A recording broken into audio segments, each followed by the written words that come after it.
यही है वो स्ट्रैटेजी जो अखिलेश यादव की देखने को मिलती है। अब समझिए वो कौन कौन सी ऐसी सीटें हैं जिसमें कानपुर की सीट है, जिसमें रायबरेली की सीट है, जिसमें वाराणसी की सीट है, सहारनपुर की सीट है, गाजियाबाद है, मथुरा है, हाथरस है, बुलंदशहर है, अमरोहा है, महाराजगंज है, देवरिया है। ये जितनी भी सीटें हैं ये दी गई हैं किसको? ये सीटें दी गई हैं कांग्रेस को। और यही वो फॉर्मूला है जो तय कर लिया गया है। लेकिन इस फॉर्मूले पर आखिर कौन अपनी जीत दर्ज करता है और किसकी नैया किनारे हो जाती है, देखने वाली बात है। लेकिन एक और दिलचस्प तस्वीर है, वो है स्वामी प्रसाद मौर्य की, जो समाजवादी पार्टी से अलग हो चुके हैं। क्योंकि इनके लिए तो कहा ही जाता है कि दल बदलू नेता है ये, लेकिन अब इन्होंने अपनी एक नई पार्टी का नाम घोषित कर दिया है। उस नई पार्टी के दम पर ये लोकसभा चुनावों में उतरने की तैयारी कर रहे हैं। लेकिन ये क्या उस अपनी तैयारी के तहत क्या एक तरह से कहें कि आप बाजी मार लेंगे या किसी का पत्ता काट देंगे या किसी के वोट बैंक में सेंध लगा देंगे? ये बहुत सारे वो सवाल है जो अब इर्द गिर्द घूमते नजर आते हैं कि स्वामी प्रसाद मौर्य के समाजवादी पार्टी से अलग होने के बाद समाजवादी पार्टी को कितना नुकसान होगा, बीजेपी को कितना फायदा होगा, कांग्रेस को कितना नुकसान होगा। समझिए, क्योंकि गैर यादव ओबीसी चेहरा माने जाते हैं स्वामी प्रसाद मौर्य। मौर्य, शाक्य, सैनी और कुशवाहा समुदाय के बीच अच्छा खासा होल्ड रखते हैं स्वामी प्रसाद मौर्य। यूपी में करीब 7% मौर्य और कुशवाहा की आबादी है। 1 दर्जन लोकसभा सीटों पर मौर्य समुदाय का एक बहुत अच्छा प्रभाव है, जिसके बीच स्वामी प्रसाद मौर्य की भी अपनी एक बहुत अच्छी साख है इन सीटों पर। 12 सीटें मौर्य समुदाय के वो वोट्स हैं जिसमें समझिए कि 2 लाख से लगभग 3,30,000 तक जो वोट है वो प्रभावित होते हैं, ये जो वोटर्स है इनके जरिए। तो अब सवाल ये है कि आखिर क्या होगा, आगे की राह क्या होगी? क्योंकि स्वामी प्रसाद मौर्य अलग हो गए हैं, बहुत सारे ऐसे घटक दल हैं जैसे जयंत चौधरी वो अलग हो गए हैं। लेकिन देखना यह है कि जो जो अलग हो चुका है वो कहां किसको कितना फायदा पहुंचाता है, और क्या जिससे अलग होने के बाद अलग राह अपना ली गई है उसके जरिए क्या किसी और को भी फायदा होता है। अब आप समझिए कि क्या अपनाया गया तरीका, क्योंकि जो सीट शेयरिंग हुई है फॉर्मूला तय, उसमें वाराणसी की जो सीट है बड़ी दिलचस्प है, क्योंकि वाराणसी सीट प्रधानमंत्री का संसदीय क्षेत्र रहा है। उस सीट पर कैसे अपनाया गया ये फॉर्मूला कांग्रेस और समाजवादी पार्टी की ओर से? 2019 चुनाव में कांग्रेस के जो अजय राय थे वो बड़े दमखम के साथ लड़े थे, लेकिन क्या हुआ भाई, हार तो बिल्कुल पक्की थी। प्रधानमंत्री नरेंद्र मोदी का संसदीय क्षेत्र था। इस बार वो बलिया से चुनाव लड़ना चाहते हैं जो अजय राय है। बलिया सीट पर मुस्लिम और भूमिहार फैक्टर बहुत बड़ा फैक्टर है, ये पता है समाजवादी पार्टी को।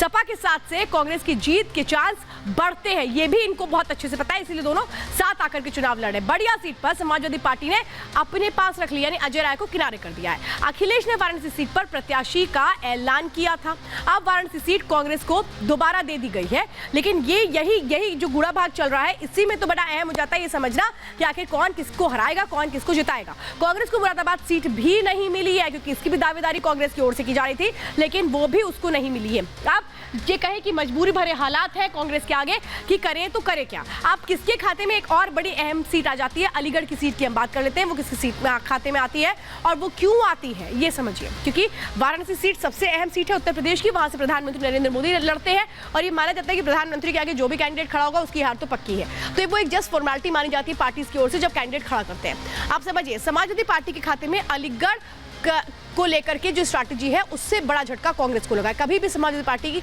की जीत दर्ज यहां से नहीं हो पाई है। कांग्रेस बीजेपी अलीगढ़ सीट पर जीतते रहे, जो फैक्टर रहा है वो कांग्रेस या बीजेपी वही जीतती रही, समाजवादी पार्टी कभी नहीं जीती।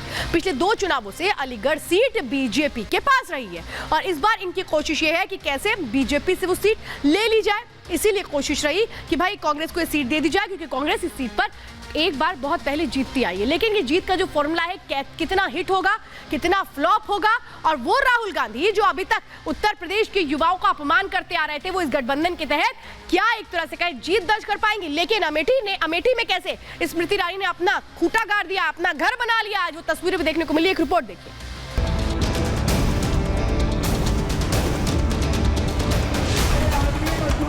राहुल गांधी क्यों नहीं एक बार मोदी जी के आमने सामने लड़ लेते हैं? मैं तो चुनौती दे के कहता।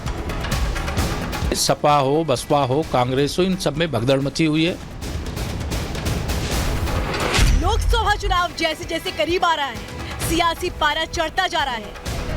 प्रधानमंत्री के जरिए बीजेपी जहां मिशन 400 पर फतेह हासिल करने के लिए अपनी रणनीति को धार दे रही है, वहीं हाफते दिल्ली से लेकर यूपी तक इंडी गठबंधन के घटक दलों के बीच सीट शेयरिंग का फॉर्मूला अपनी अपनी शर्तों के मुताबिक तय हो गया है। चाहे दिल्ली हो या उत्तर प्रदेश, सीट शेयरिंग से एक बात तो बिल्कुल साफ है, कांग्रेस पर किसी भी पार्टी को पूरा विश्वास नहीं है। यही वजह है कि जहां एक और दिल्ली में आप कांग्रेस से ज्यादा सीटें खुद के पास रखना चाहती हैं, तो दूसरी तरफ यूपी में भी अखिलेश ने कांग्रेस को कम सीटों के फॉर्मूले को मानने को मजबूर कर दिया। अंत भला तो सब भला। ममता जी अपनी सीट अनाउंस कर रही हैं, सपा अपनी सीट अनाउंस कर रहा है, कुछ बचा कुचा कांग्रेस को दिया जा रहा है। वही हाल पूरे देश में है। ये गठबंधन केवल कुंठित मानसिकता से गिरे हताश, निराश, वंशवादी, परिवारवादी और भ्रष्टाचारियों का समूह है। इंडी की सीट शेयरिंग में कांग्रेस की मजबूरी पर बीजेपी ने कैसे चुटकी ली है, सुनिए। राहुल गांधी क्यों नहीं एक बार मोदी जी के आमने सामने लड़ लेते हैं, प्रियंका लड़ ले। मैं तो चुनौती दे के कहता हूं। लगे तो कि सारे विपक्ष मिलकर के, केजरीवाल बेचारे तो लड़ चुके हैं, अब वो उनको कहेंगे भी तो नहीं लड़ेंगे। तो मिलने को कोई मिले, लेकिन भारतीय जनता पार्टी के 8 राज्यसभा प्रत्याशी बड़े अच्छे वोटों से विजयी होने जा रहे हैं और हमारे पास वोट है। सपा हो, बसपा हो, कांग्रेस हो, इन सब में भगदड़ मची हुई है। इंडी गठबंधन में अमेठी की वो सीट जो कांग्रेस के खाते में आई है, वहाँ केंद्रीय मंत्री स्मृति ईरानी के गृह प्रवेश ने कांग्रेस की टेंशन और बढ़ा दी है। अमेठी जिला जहां पर केंद्रीय मंत्री और सांसद स्मृति ईरानी की तरफ से अपने आवास का निर्माण किया गया है। लंबे वक्त से दरअसल इसकी मांग जो है वो प्रदेश की जो ज़िले की जनता है उसकी तरफ से की जा रही थी और वो आज पूरी हुई है। न सिर्फ ये स्मृति ईरानी का आवास है बल्कि जो ज़िले की जनता है उनकी भी उम्मीदों का एक ठिकाना है, जिसकी उन्होंने लगातार मांग यहाँ पर की थी और सभी जो उम्मीदें लेकर यहाँ पर आएंगे वो आने वाले वक्त में जो है वो पूरी हों, ऐसी कोशिश कहीं ना कहीं केंद्रीय मंत्री स्मृति ईरानी की भी होगी। चुनावों में 2 महीने से भी कम का वक्त बचा है। बीजेपी का संकल्प से सिद्धि का लक्ष्य तय है। इधर इंडिया अलायंस बीजेपी को रोकने की कोशिश में जुटा है। देखना होगा 24 में कौन रिकॉर्ड बनाता है और कौन खुद रिकॉर्ड बन जाता है। Bureau report, Republic Bharat. तो अंदर खबर में हर खबर आपको हम पूरे विश्लेषण के साथ दिखलाते हैं। आज के लिए वक्त इतना ही, आपसे इजाजत लूं। उसके पहले हर दिन की तरह वादा, अपनी सेहत का ख्याल रखिए और खूब खुश रहिए। दीजिए इजाजत, नमस्कार।